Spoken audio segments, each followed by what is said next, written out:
Hi, greetings, my people of this great province of East New Britain. Today is the 1st of May 2022. We have just entered the month when the reach for the general national elections 2022 will issue, more particularly on the 12th of May at 4 o'clock. That's on Thursday. It will be open. Nominations will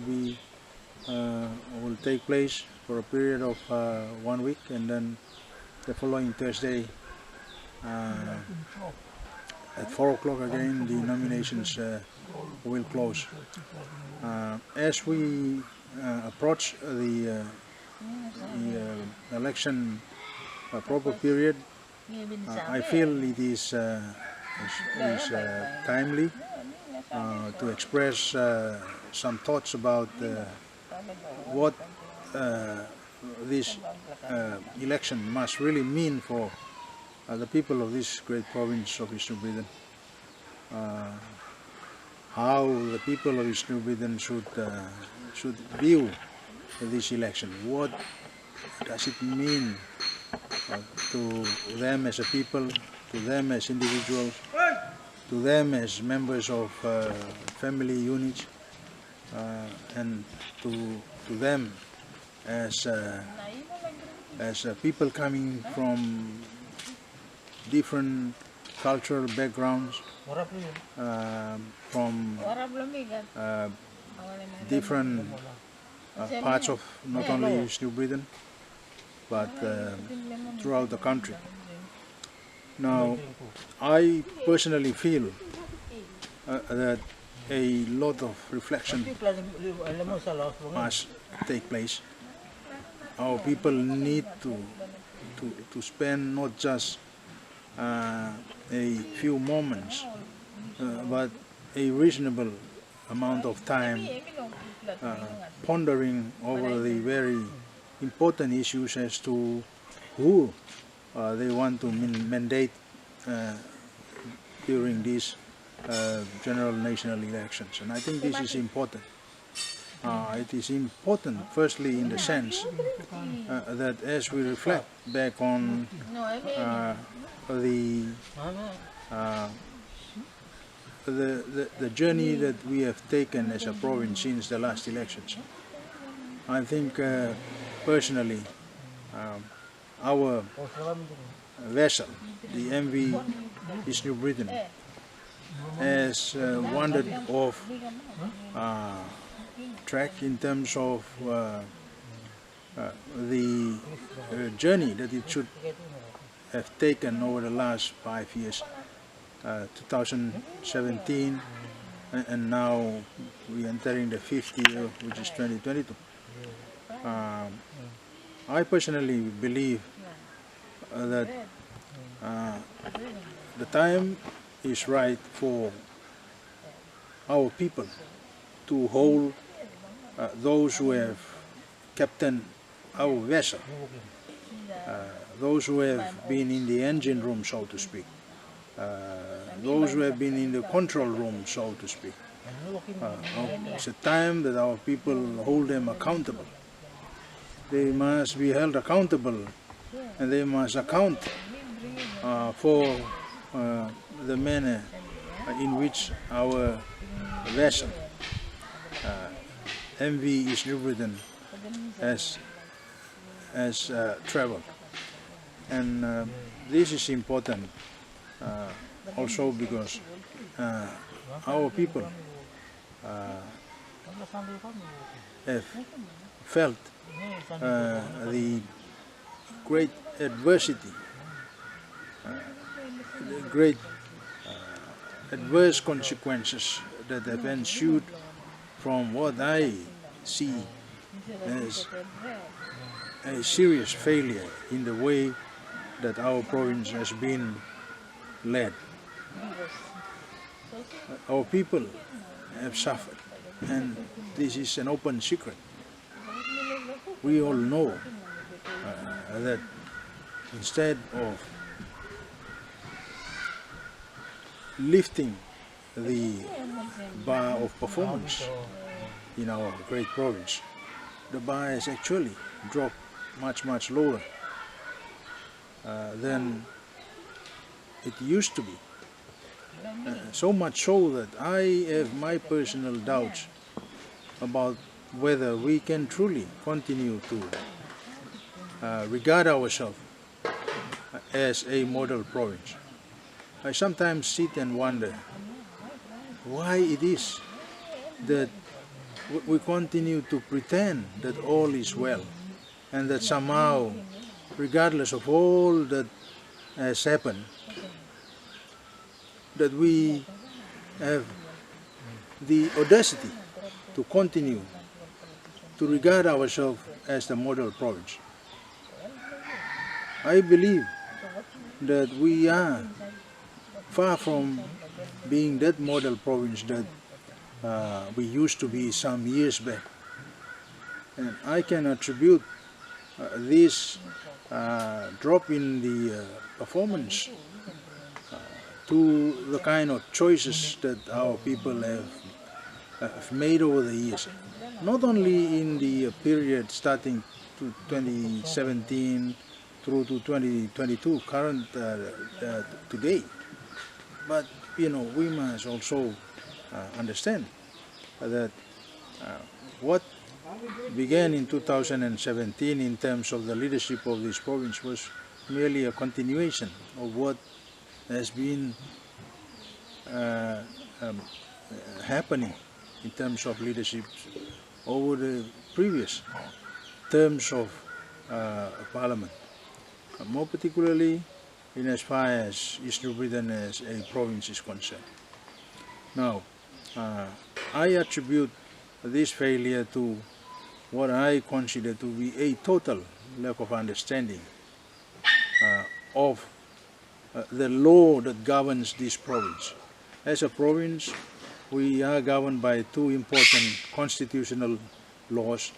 Firstly, the Constitution itself, and secondly, and equally importantly, is the Organic Law on Provincial Governments and Local Level Governments of 1998. The thing that I have noted here is that regardless of the existence of these documents whose terms are very clear, we have departed completely from maintaining the spirit of what these two documents say. Let me zero in on the point that I want to stress at this point in time. Let's go to the Constitution itself. And we all know this is the founding document of this great country, Papua New Guinea.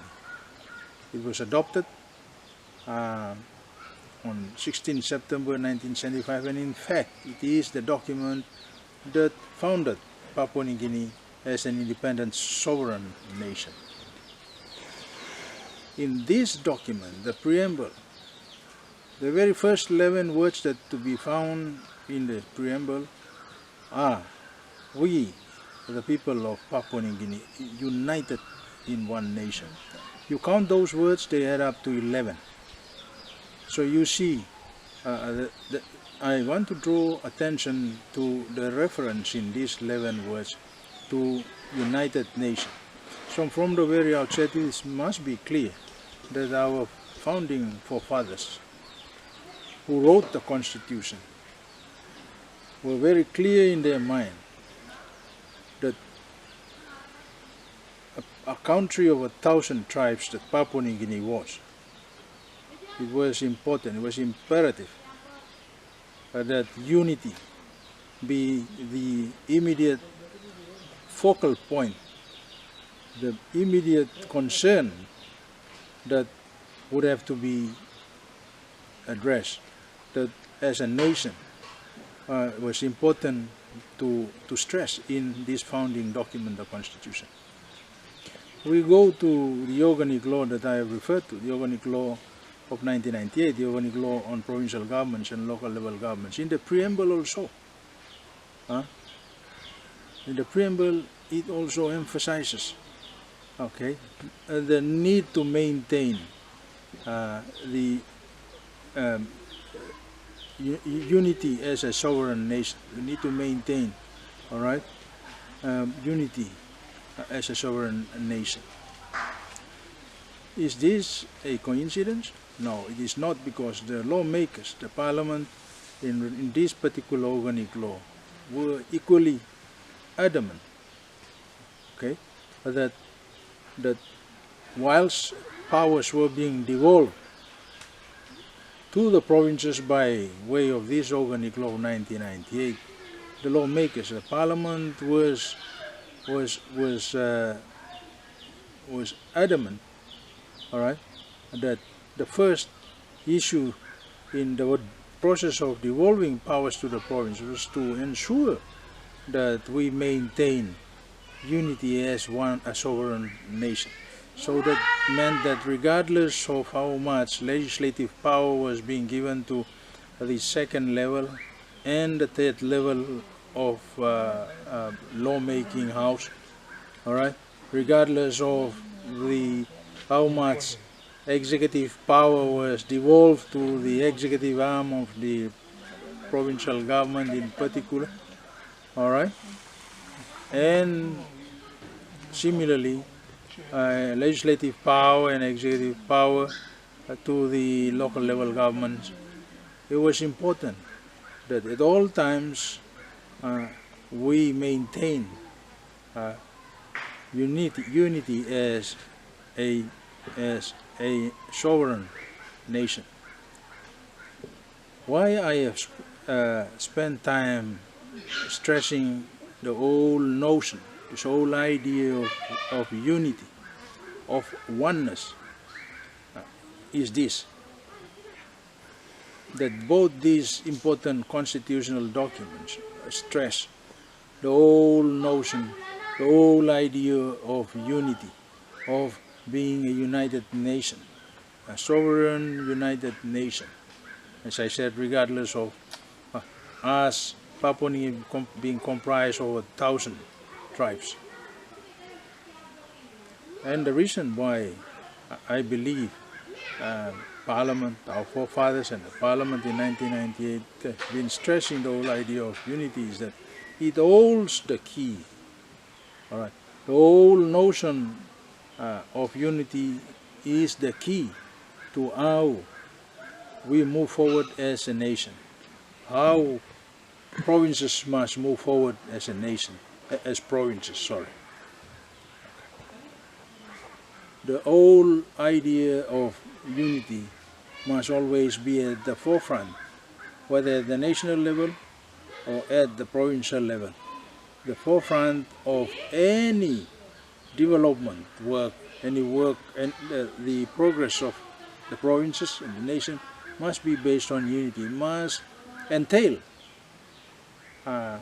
all stakeholders, everyone, every single citizen of this nation, every single corporate body, citizen of this nation, every level of government, every member of the 3 levels of lawmaking houses in this country.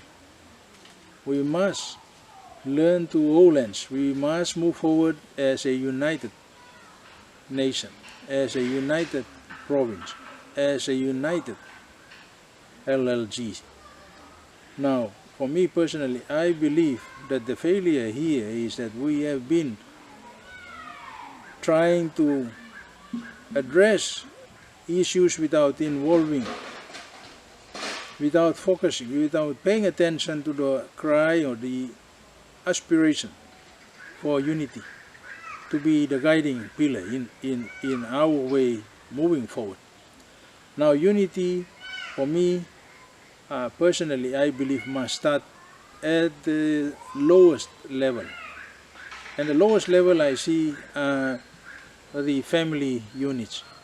Unless you have unity within the family, you can never have unity within the ward, within the LLGs.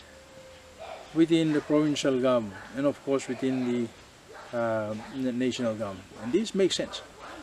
See, the mandate for our leaders, whether it be the LLG, the provincial, or the national, the mandate comes from the smallest unit possible, and it's individual.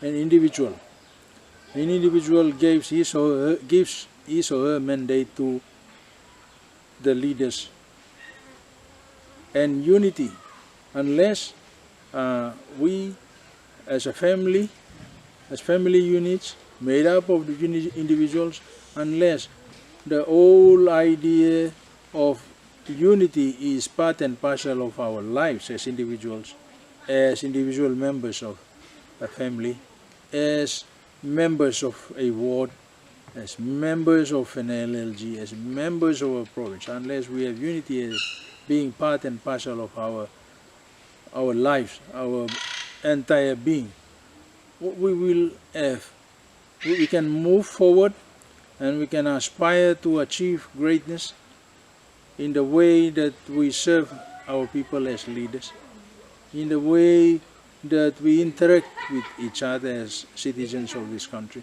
unless unity is part and parcel of our lives, moving forward, interacting with each other. Unless unity is part of that journey, I think we will fail before we even move forward. And I think that's, personally, I believe that is a main reason why in this province in particular, we hear about this every day. There is a lack of respect for the rule of law. The rule of law. And why is it so?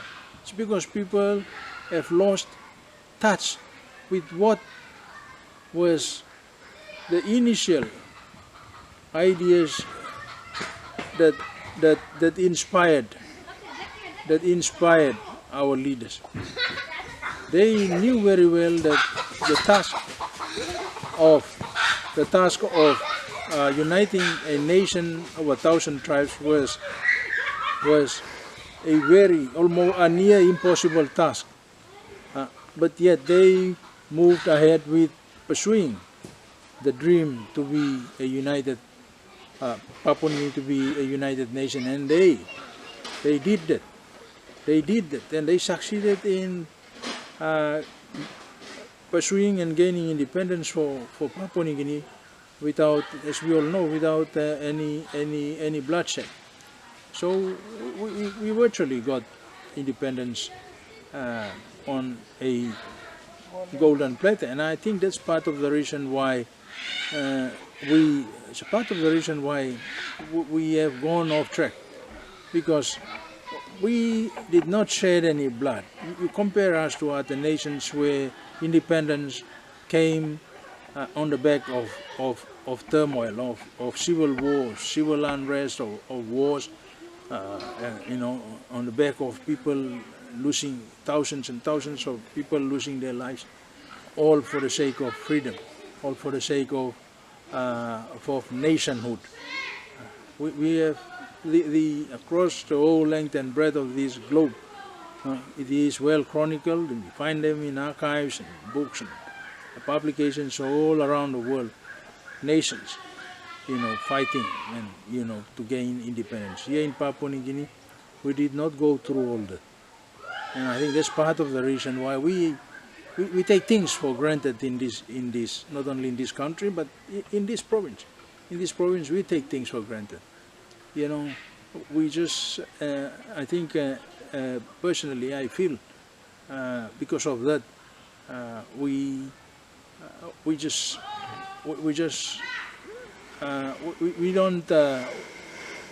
are not conducting ourselves, we are not pursuing what we should be pursuing in this country, in the province, at all levels of government, and down to the communities, we're not pursuing things with the kind of drive and determination that one would expect to see. As part of the reason I say is that because things were basically given to us on a silver plate, and we did not have to fight for it. And I think you know that is where we as a province in East New Britain, we need to try and take up some of these issues, focus on them, and we need a new set of leaders. We need a new set of minds to try and articulate these issues and try and get our MVs New Britain back onto the open waters, and let's try and refocus and readjust and reset our destination, and get a new set of crew and all this captain and all this in charge of our vessel, so that we can try and refocus on where our destination should really be.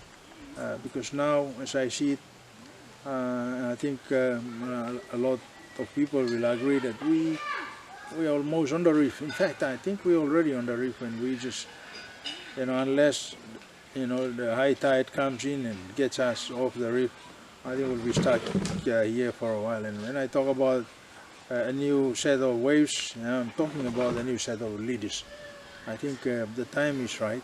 This election presents an opportunity, and I think the people of East New Britain must take it upon themselves to approach this election with a lot more serious attitude, change in attitude, clarity of mind as to what kind of leaders they want to serve them this time, after in the 11th Parliament of this great country of ours. I think we people of East New Britain must now realize that it's time to change the guard, so to speak, and let's get a new set of brains in there, a new set of leaders to serve our people after this year's national elections that's starting in a few weeks' time.